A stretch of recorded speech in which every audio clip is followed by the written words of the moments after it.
This video is on creating composite variables in SPSS.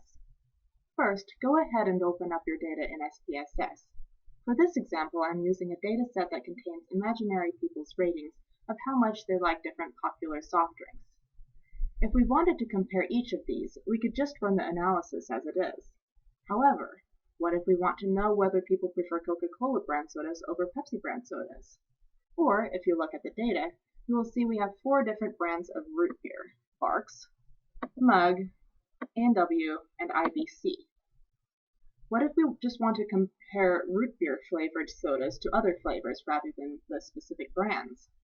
To do this, I will create some composite variables that combine the different groups that we want to compare. The first step, once you have your data set open, is to go to the top menu bar and click on Transform. Click on the first option, Compute Variables. This box will open up.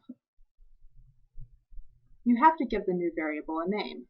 To do this, click on the text entry box in the upper left corner that says Target Variable. Type the name of your new variable in this box. I'm going to combine all of the different brands of root beer first, so I'm going to give it the very creative name of root beer.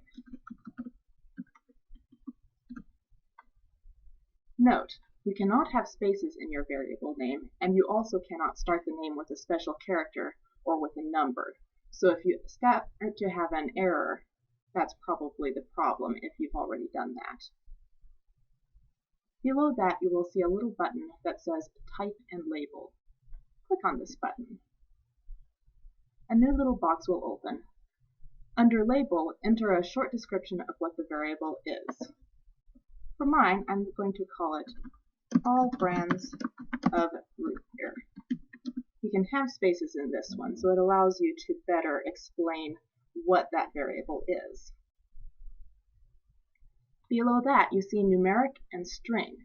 This is to assign what kind of data your variable consists of, numbers or words, or any other non-numeric data. Select the appropriate one, hit Continue, and go back to your Compute Variable box. If you skip this step, you can always go back and add it while in variable view later. All of the existing variables in your data set are shown in the box on the left. Double-clicking will put them in the Numeric Expression box, which is where you combine the variables into a composite. Now you have to choose what you want to do with them.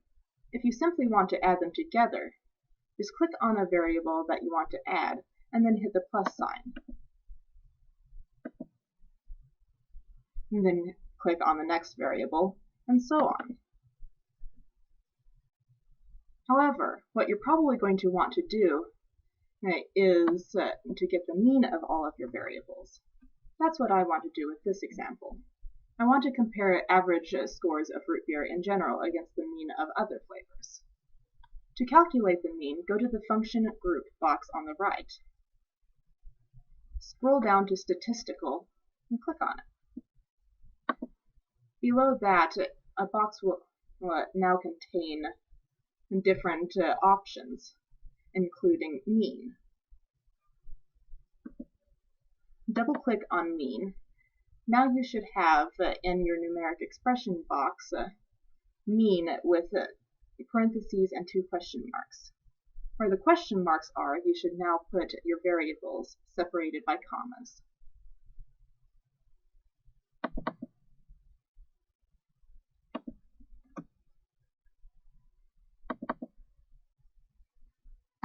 Don't forget the commas, because that will give you a nice non-descriptive error, which will take a while for you to figure out what you did wrong. Alright, now that you've done that, you can go ahead and hit OK, and it will create your variable. It will also go ahead and put in your output that you've done this. If you go over to Variable View, you can now see that you have your new variable listed. You'll want to make sure that it's just as it's supposed to be, including the number of decimals that you want. It may automatically go to 2 decimals, which may be fine for your data, or you may want to adjust that.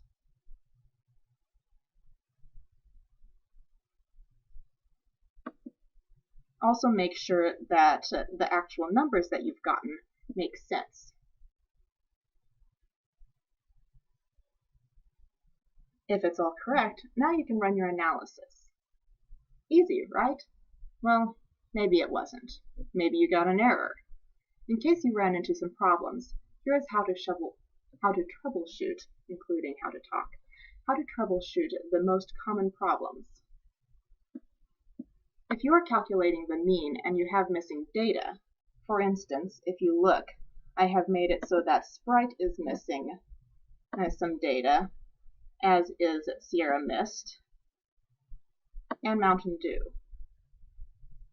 If you're calculating the mean, it will just go ahead and calculate the means of the existing data and will ignore the fact that you're missing some. I'm going to go ahead and create a new variable, this one for lemon or limey flavored sodas like Sprite, Sierra Mist, or Mountain Dew.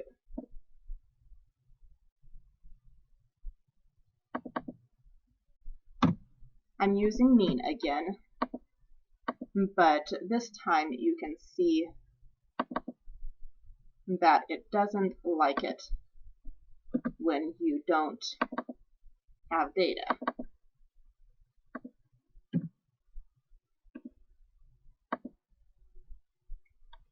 Because if you see, for the second number, it is half between the Sierra Mist, which is 3, and Sprite, which is 4, and ignores the fact that Mountain Dew is missing 1.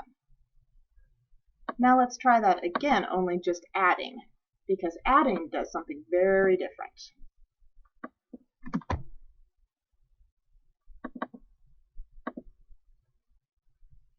With adding, instead, it just tells you that, hey, you're missing this.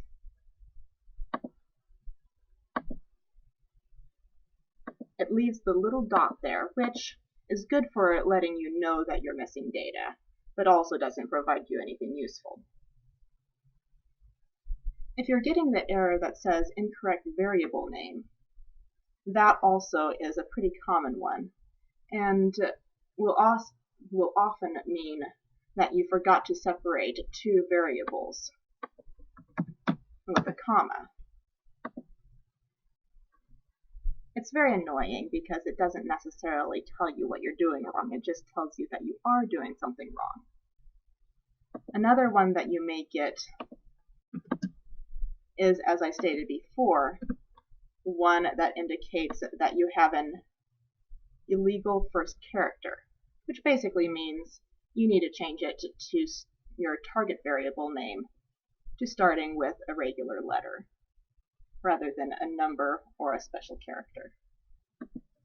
So hopefully that will help you a little bit in figuring out how to compute composite variables.